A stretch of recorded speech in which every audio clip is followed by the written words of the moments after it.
Welcome to Highly Sensitive, Happily Married, the podcast that teaches you to not only have an easier marriage as a sensitive woman, but to have one that feels more amazing by the day.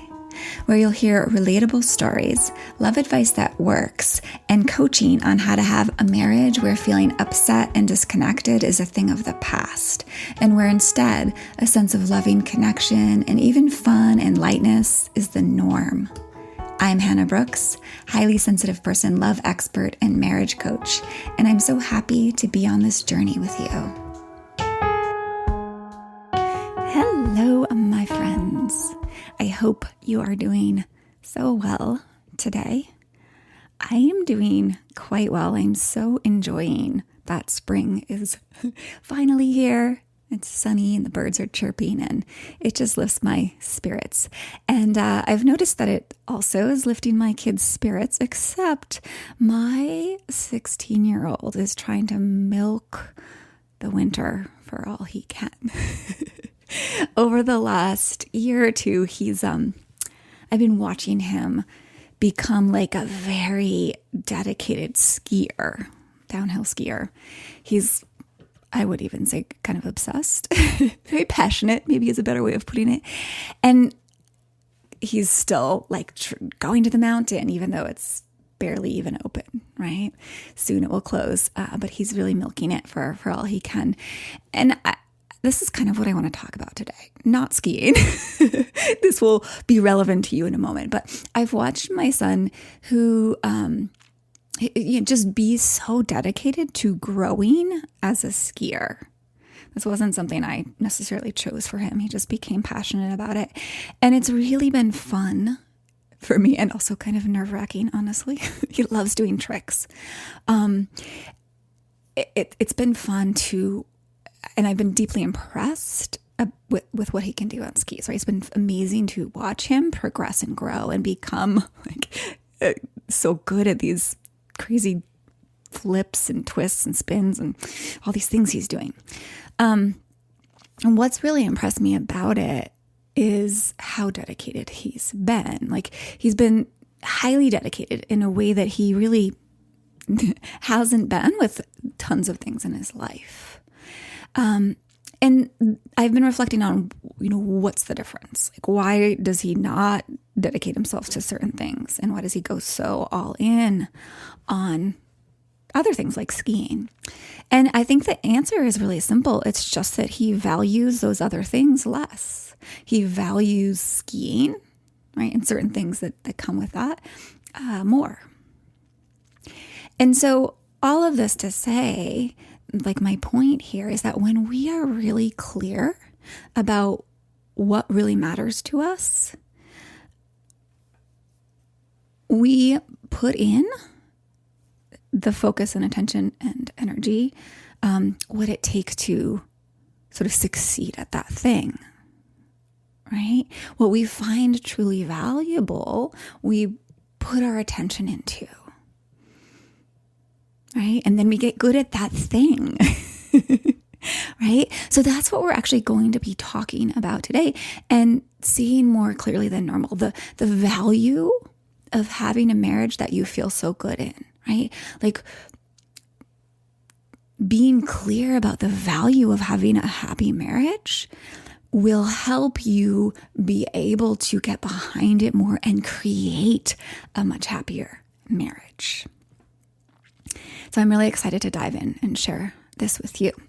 But first, I want to look at what can kind of be a common, what's more common for many of us, which is not actually being super clear on the value of a happy marriage. Right? And this is by no fault of our own. Most of us kind of undervalue marriage and our emotional well-being. That might sound like a crazy statement, but just hear me out. Because we live in a culture, all of us listening probably live in a culture, a society that tends to overvalue or highly emphasize career and financial wealth and security, right? And things, right? And having nice things. And a society that also kind of undervalues, not purposefully, right, some of the things that are most fundamentally essential to our well-being as humans. Right now, all of us, to one degree, have been taught that money and things are what make our lives happy. Now, you might be like, no, I don't believe that. That's not what I believe. But it's like one of these things we've been steeped in. It's like a fish in water, right? It's all around us. And we can't, even if we're very self-aware, we can't help having absorbed some of that perspective, right? That like, things make our lives better, that a great career leads to happiness, that material wealth equals well-being, right? This is what the messages we're bombarded with from the day we are born. Okay. So again, even if you don't think this is you, just be open to seeing how there could be a little bit of this going on for you. And I'm going to get into more of that later. I mean, I freely admit that there's certainly been that for me, even though I've always thought of myself as someone who's much more interested in emotional well-being and relationship and all that than money, right? But in any case, and there's more to this, but in any case, what results from sort of this emphasis on material, such things, career, and all of this is that, I think a lot of us in our world, I mean, look around you at the unhappiness levels, mental health issues. So many of us are left feeling adrift, right? Disconnected, in pain, like in so much pain that we can't even really put a finger on like why or where it's coming from, right? This is in large part because of this, right? I mean, if we could even think about some countries that it's taken longer for sort of Western cultural values to sneak into the society, right? I don't know what kind of country I'm thinking of right now, but as soon as those countries, there's been studies that show that like as soon as these places people start getting TVs, for example, and getting that view into our sort of Western culture, that suddenly their happiness levels tumble because they start to see how they don't have what, we're quote unquote supposed to have. They don't have all these things that make supposedly a happy life. The interesting thing is their lives didn't actually change, just what they're valuing, what they're being told they're supposed to value is changed, right? When we get caught up in valuing like such things, right? We aren't necessarily valuing the relationships in our lives like our marriage, right? And if we're not valuing our relationships, if we're not valuing our marriage in a deep, deep way, if we don't live as if it's one of the most very precious things in our lives, what happens is we end up not valuing our very well-being, not valuing our very health, not valuing the health of our children, etc. Right? And I know that none of us are not valuing these things intentionally. It's very unconscious, and again, it's really absorbed through, coming from these cultural paradigms, right? And this is actually really good news to start to be aware of, even a trace of this in yourself, right? Because as soon as we start seeing, I'm putting my value over this thing that actually doesn't provide me as much as I want in my life or as much as happiness as I could have, then we get to make a different choice, right? So awareness is always the first step to making the changes that we want in our lives, right? So we can make a different choice when we see this, one that will radically transform our lives for the better, right? Because here's the truth, right? We are truly, fundamentally creatures of connection. Connection is an essential nutrient for us. I won't get into the science behind this at the moment, but you guys know it, right? As highly sensitive people, like how connection feels, right? True loving connection is amazing. And it's also like physically, like it supports our physical health, like immensely, right? And certainly our emotional health, right? So, and of course, connection is one of the biggest gifts.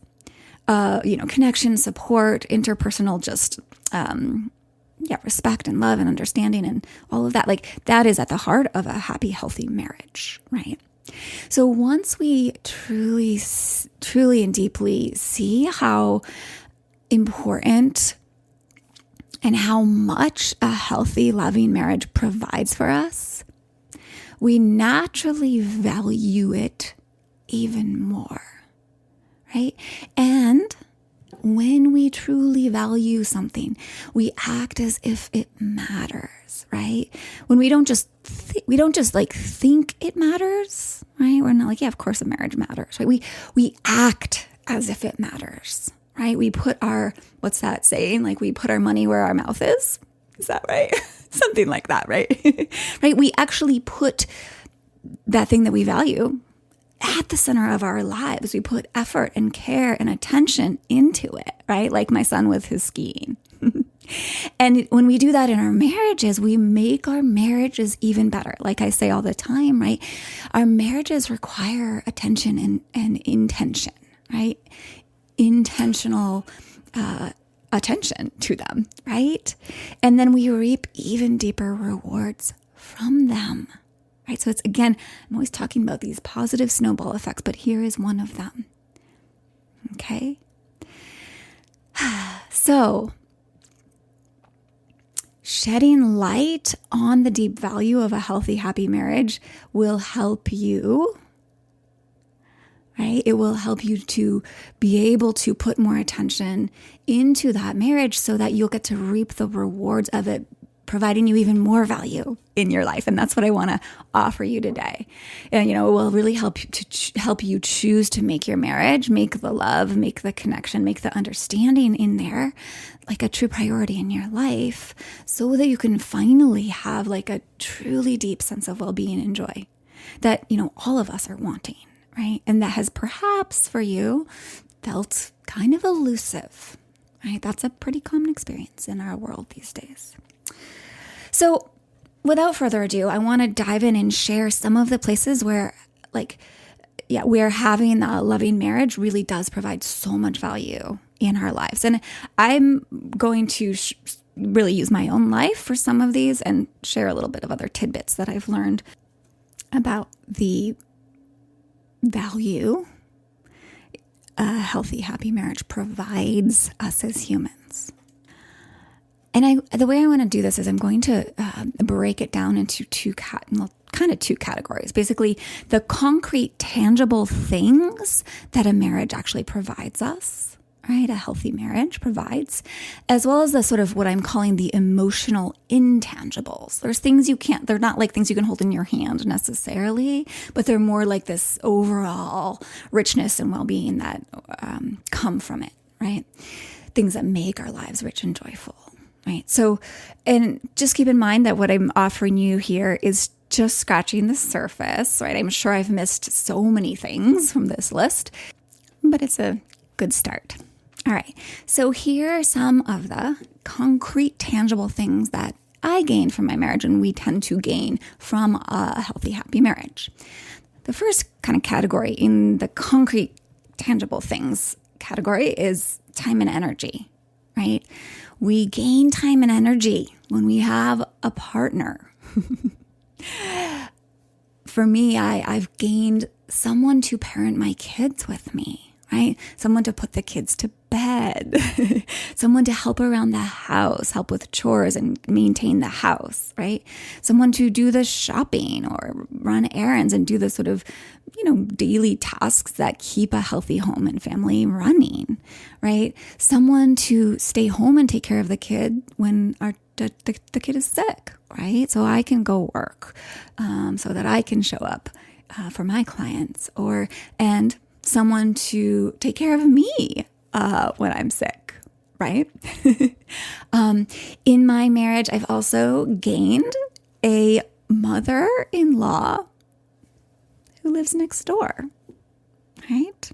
That was always something I wanted, was like a sense of like extended family community. So she actually helps out with the little guy. Like she helped so much during the pandemic, right? That is a huge value that my marriage has brought into my life, right? Not to mention just like the emotional intangibles of like having another family member, for example, right? But I'm talking about my marriage has allowed for this other person to come into my life and create more time for me by helping out with my child. Mm-hmm. So another category is just like the category of money and things that my marriage has brought into my life. A beautiful new house that I love. We built and designed and built our house, and I never would have had this beautiful home that I love in a place that I love without this marriage being so awesome, right? We have 2 incomes instead of 1, right? And of course, there's so many smaller, so this is like the sub benefits of having 2 incomes instead of 1. We have, or just the smaller, more financial benefits here are, we have more income to put into my business and grow it, right? Which I'm always deepening my studies because I just want to be such an amazing helper and coach. So we put money back into my business to be able to better help people, right? We have better credit to qualify for a mortgage and other loans, right? We have income to go on vacation and take retreats, right? Basically, we have extra income to make choices about, to have more freedom to choose how we want our lives to go, right? And my husband has these lovely aunts and uncles and his parents who gift us with financial gifts and beautiful blankets and bikes for our son, right? And eventually there'll be an inheritance there. So, I'm not someone who tends to focus a ton on money, but there is a direct financial gain when we marry someone and we have a great, healthy relationship that we know is going to last and last, right? And of course, all of this leads to we can afford to occasionally go out to dinner or go on vacation, right? And I wasn't able to do that when I was not married so much, right? So, and of course, we have a great time on those vacations. We actually like going on those vacations together, right? Because we're happy together. Okay, so another place that another very tangible value of being in a healthy marriage, this might surprise some of you, is there's a lot of studies on this. So I'm just going to share a few benefits specific ways that a healthy, happy marriage benefits our physical health. Okay. So people who are happily married actually live longer and healthier lives. There's studies that show we actually live 4 to 8 years longer, okay, than people who aren't happily married. John Gottman, the Gottman Institute, is one of the premier research places on, I say that so eloquently, on healthy marriages, right? What it takes, and the science that comes from it. So they do a lot of studies, right? And he says that if people who exercise, like fitness buffs, spend just 20 minutes a day of their daily workout time on working on their marriage instead of doing their exercise, they would actually get 3 times the health benefits. That's pretty serious, y'all. Right? That's pretty powerful. Across the board, people in healthy, happy marriages, their immune systems are much stronger. And of course, this leads to just huge reduction in all sorts of diseases, right? They have lower blood pressure and lower heart disease rates. They have less depression and anxiety and substance abuse and suicide rates and other mental health issues. Okay. And this is just maybe not quite as powerful in the way that I'm going to put it, but like those little tiny bursts of oxytocin and other feel-good hormones that we get from being with someone we love, that actually creates so much more mental health and, just hormonal balance and all the good things. So much there in that category of physical health. All right, let's move on to the emotional intangibles, which are not less valuable. So one of the things that I hear a lot from my clients is that they have a lot more energy just in general when their marriage starts to get so much better when they work with me, right? They're not weighed down all the time. Like their headaches go away, which I guess goes back to physical health, right? But they just have more energy, okay? Another emotional intangible that's so valuable is having companionship, right? To share the struggles and joys of life with, right? Someone to laugh with. Someone to bring joy and lightness into our lives, right? Isn't this all of this kind of why we are even alive, right? Isn't that this what we live for? I have found time, and I just so deeply see how, for me, and I hear this from others too, that this marriage is like a nest of love and nourishment for me to kind of come home to. And I like to think of it as it's this nest from which to spread my wings, right? So that I can have the courage and confidence to do the hard things that I want to do, like starting a podcast and running this business, right? All the things that I do. I'm sure I've mentioned this on the podcast before, but I owe I don't know if that's the right word, but so much of this courage to show up in the world in the way that I do comes from also having this loving, secure foundation of my marriage, right? This place to turn to nourish me and comfort me when things are hard. Right.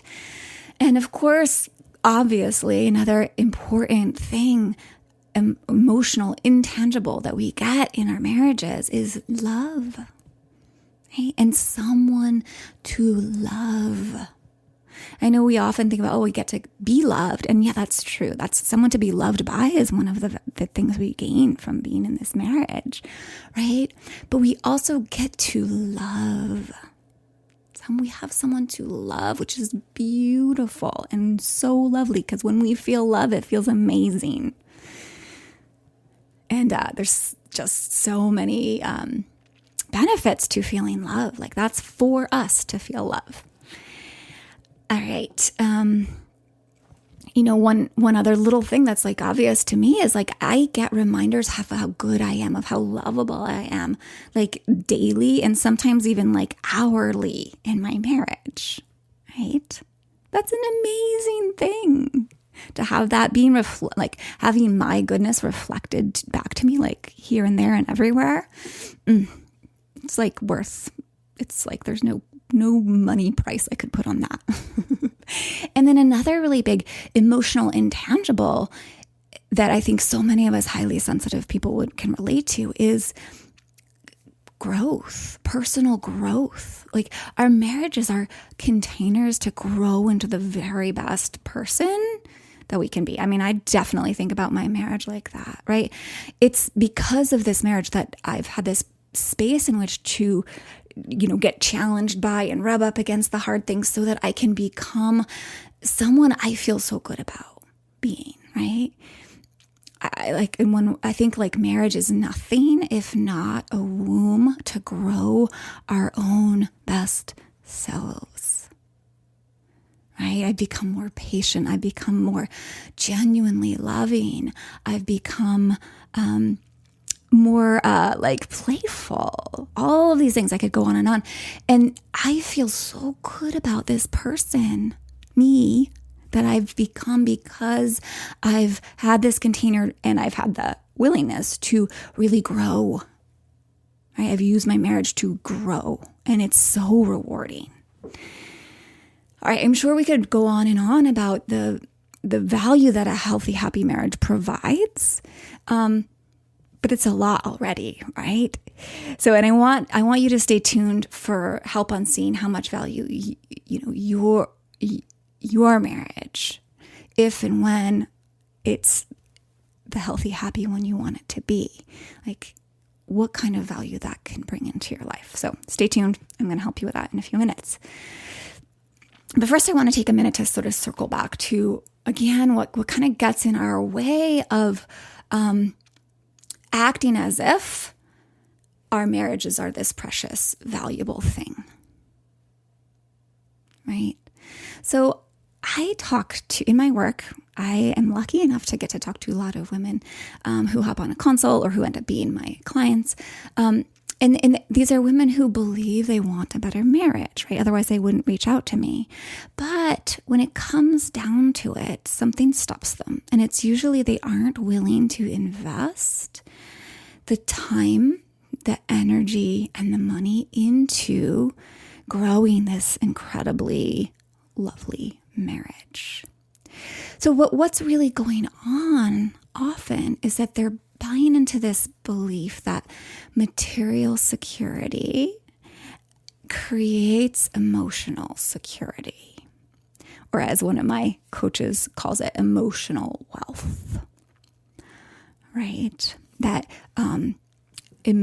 let's see, how do I say this? So financial wealth equals emotional wealth. That's what we've been taught. Again, right?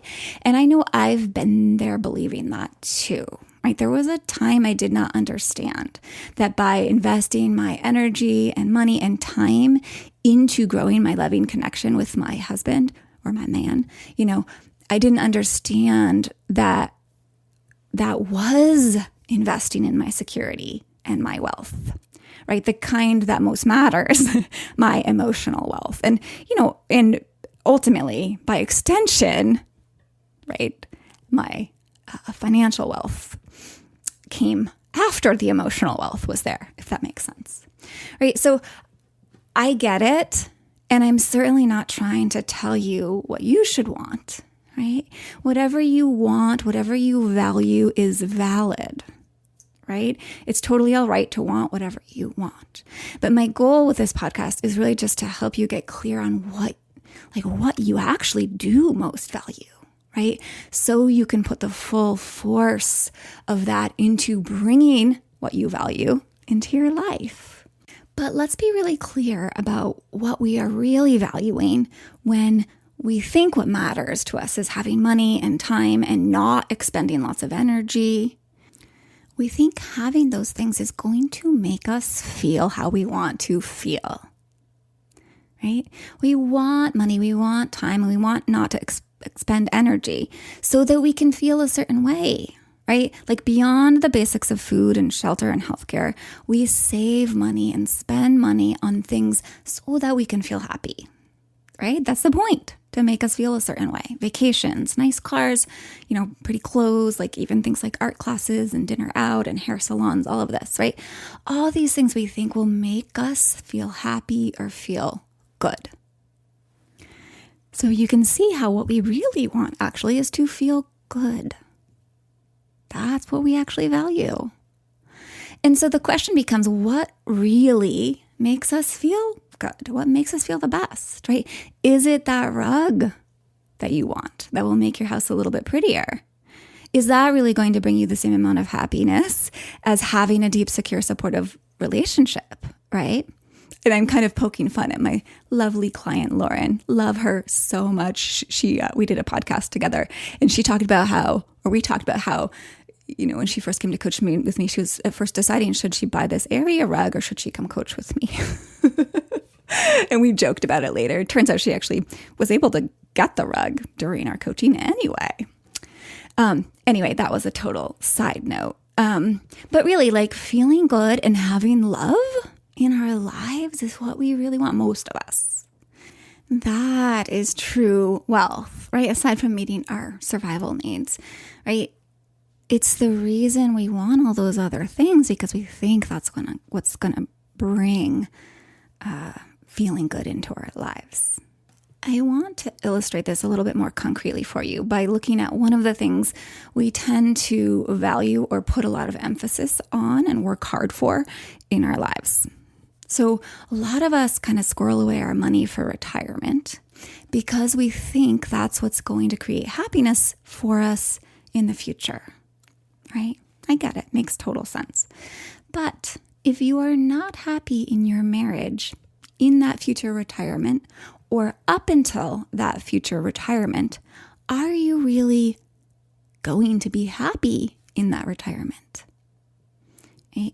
And this is a really common thing I hear from women who are in retirement, who are like, oh my gosh, like I have to be with this person all day. This is no fun at all. Help, right? They come to me in retirement.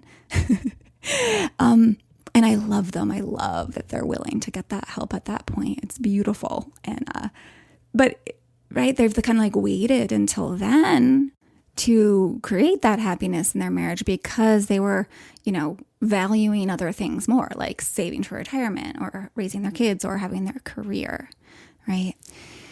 So here's the question. What if you could just be happy now and into the future? Right? If you learn how to be happy in your marriage now, then you get to have that all along the way to retirement, right?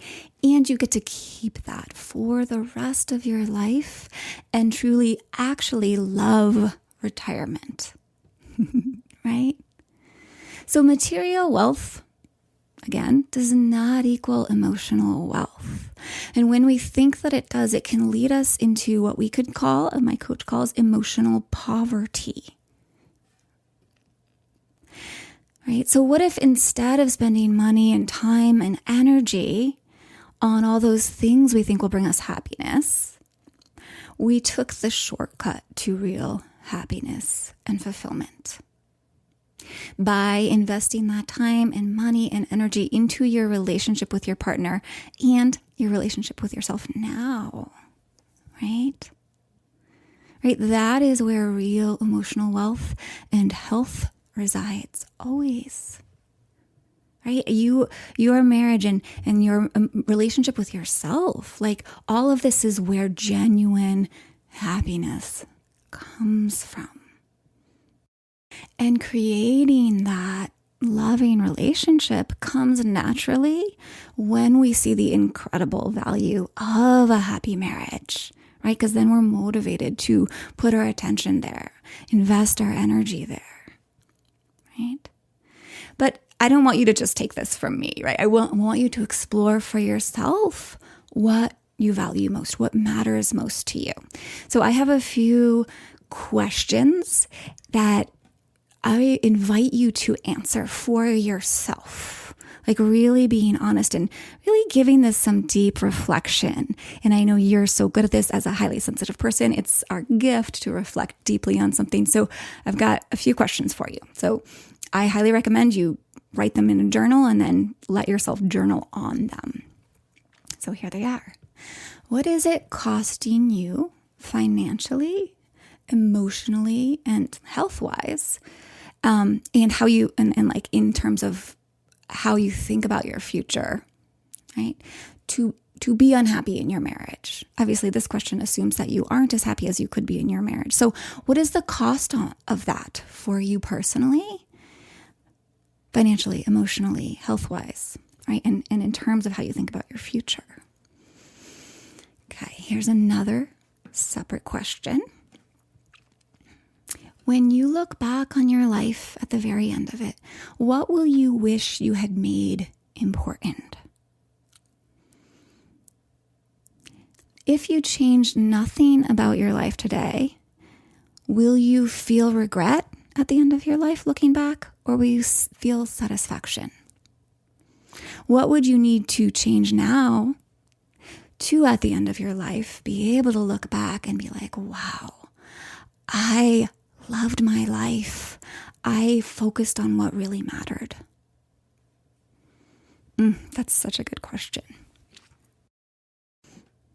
And here's another question that has a bunch of sort of mini sub-questions underneath it. So If your marriage was the loving, secure, supportive, cherishing one that you really want, right? Just imagine that marriage for yourself.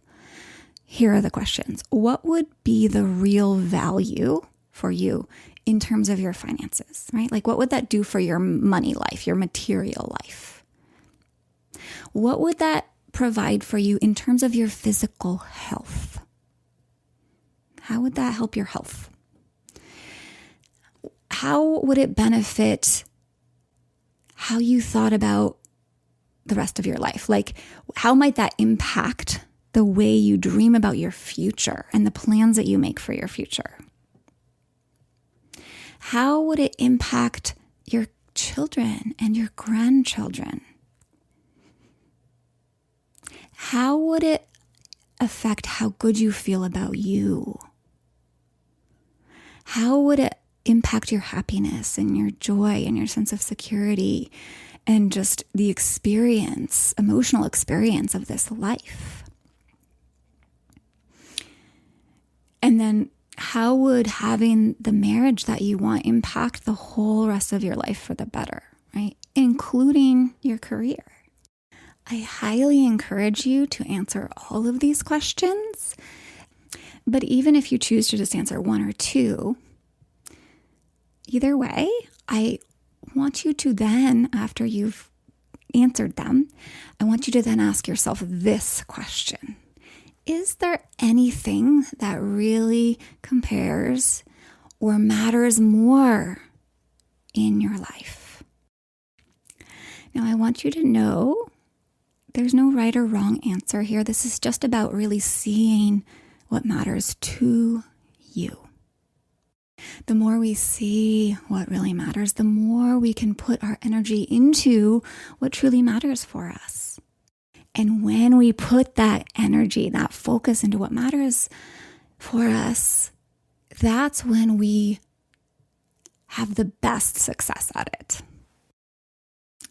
As HSPs, most of us, when we dig and really see it, we really do care more about our emotional wealth than our physical wealth, right?